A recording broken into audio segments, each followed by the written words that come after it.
নতুন নতুন ভিডিও পেতে সোনালী কুকিংয়ে সাবস্ক্রাইব করবেন, পাশে থাকবেন। প্রথমে ভালো করে গরম করে নিয়েছি, সরষের তেল দিয়েছি। এরপর মাছগুলো আমি ভেজে নেব।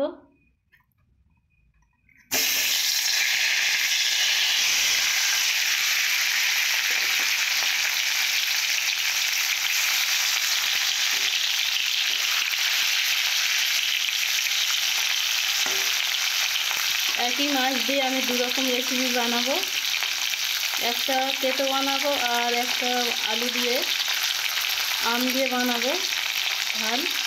তো সম্পূর্ণ ভিডিওটি দেখবে, আশা করি আপনাদের অবশ্যই ভালো লাগবে। ঘরোয়া জিনিস দিয়ে গরমের সময় আপনারা বানিয়ে খাবেন। মাছ ভাজার পর 4 থেকে 5টা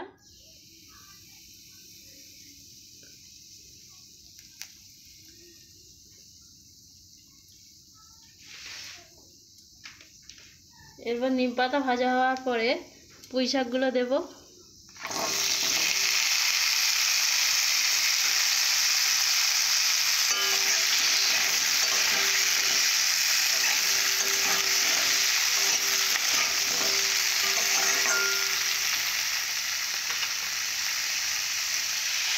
পুঁই শাকটা কিছুক্ষণ ভাজার পর আলুগুলো ভেজে নেব।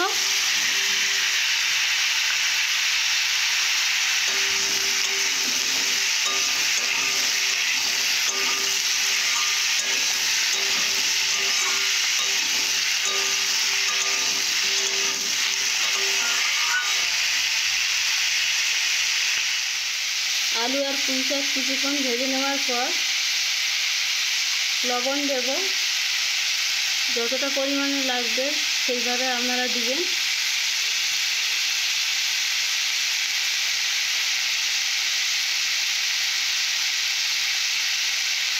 শুক্তোতে একটু বেশি হলুদ লাগবে।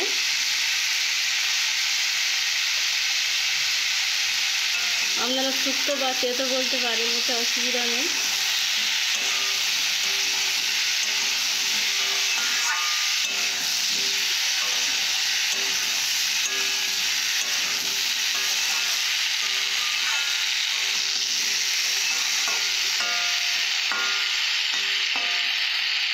এরপর ঢাকনা দিয়ে ঢাকা দেব।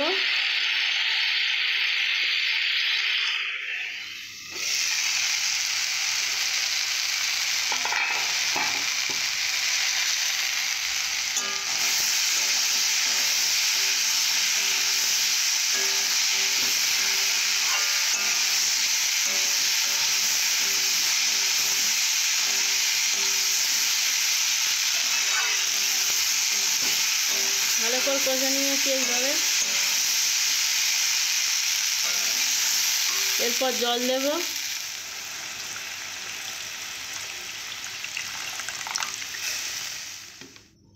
শুক্তোটা একদম টান টান হবে, এর জন্য জল অল্প করে দিয়েছি।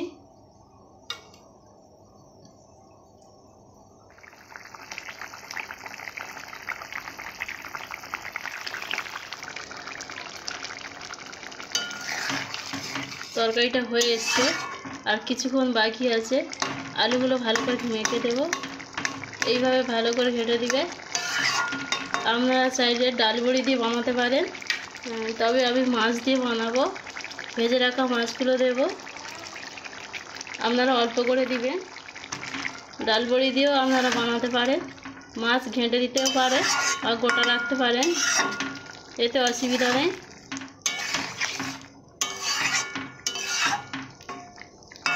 এইভাবে আর কিছুক্ষণের জন্য রেখে দেব। এখানে আর কোনো মশলা দেব না, শুধুমাত্র জিরের গুঁড়ো দেব। তোমরা জিরে বেটে দিতেও পারো।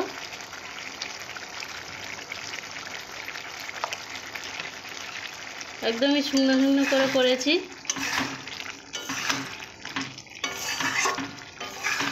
আপনারা এইভাবেই বানাবেন, একদম ঝালঝালে টাইপের হবে।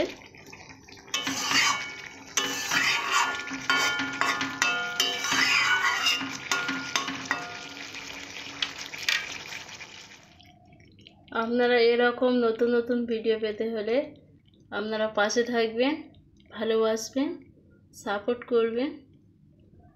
একদম সম্পূর্ণ নতুন রেসিপি, আশা করি আপনাদের ভালো লাগবে। আপনারা ট্রাই করবেন, বাড়িতে একবার হলেও আপনারা বানাবেন। বাড়িতে থাকা ঘরোয়া সবজি দিয়ে এইভাবে আপনারা বানিয়ে ফেলবেন খুব সহজেই।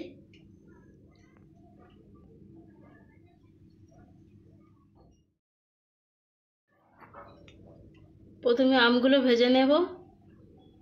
অল্প করে আম নিয়েছি। ঝাল বানানোর জন্য অবশ্যই অল্প আম লাগবে, বেশি লাগবে না।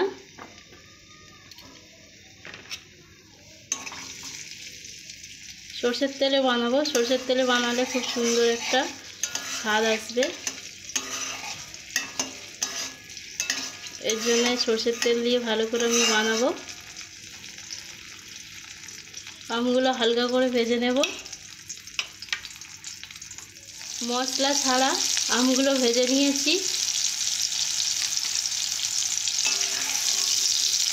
এবার তুলে নেব, যাতে ঘেঁটে না যায়, এর জন্য আমি তুলে নেব।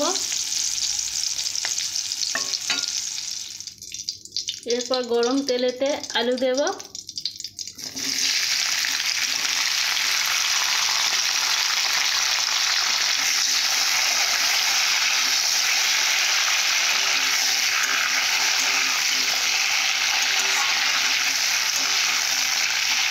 প্রথমে আলুগুলোকে হালকা করে ভেজে নেব।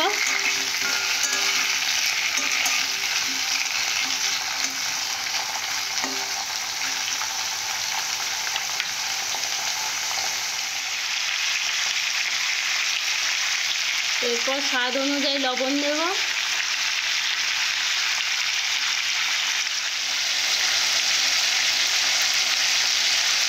কালার করার জন্য 1/2 চামচ হলুদ দেব।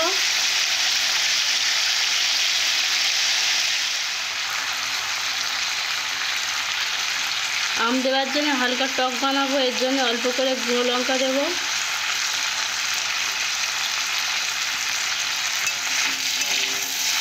এইভাবে ভালো করে কষে নেব।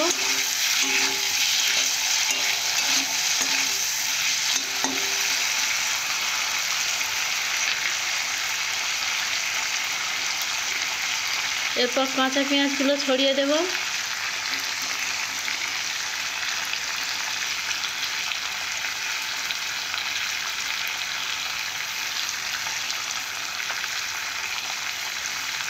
পেঁয়াজটা আগে ভেজে নেওয়ার কথা, কিন্তু আমি ভেজে নেব না, আগে এর লাস্টে ভাজবো পেঁয়াজটা, যাতে এর সেন্টটা খুব সুন্দর হয়।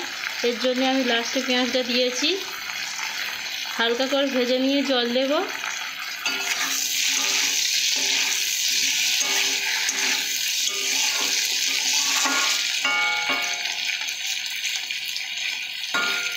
কিছুক্ষণের জন্য ভালো করে কষে নেব।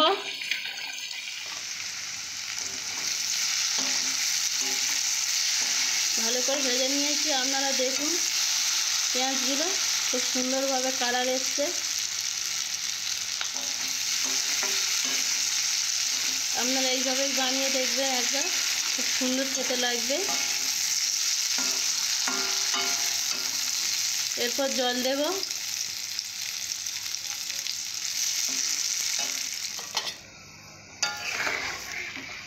যতটা জল দেওয়া সেইভাবে আমি জল দিয়েছি।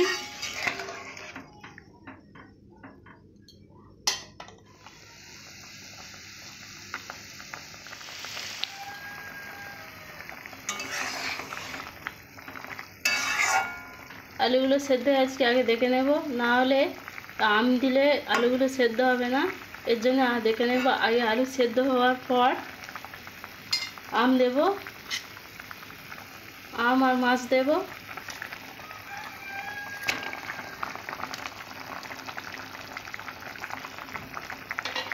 তবে আলু সেদ্ধ হওয়ার পরে আপনারা আমটা দিবেন, না হলে একদমই সেদ্ধ হবে না আলু। এইভাবে ভালো করে আর কিছুক্ষণের জন্য সেদ্ধ করে নেব। তরকারির মধ্যে আর কোনো মশলা দিতে হবে না, জাস্ট জিরে গুঁড়ো বা জিরে বাটা দিয়ে আপনারা নামিয়ে নেবেন। আর গরমের সময় যদি আপনারা এইভাবে আম দিয়ে মাছের ঝোল বানান, আশা করি বাড়িতে সবাই পছন্দ করবে। আর এই রকমই গরমের সময় পছন্দ অবশ্যই করবে। আপনারা এইভাবেই বানাবেন। আর কেমন বাড়িতে বানানোর পর কেমন হয়েছে তা আমাকে জানাবেন।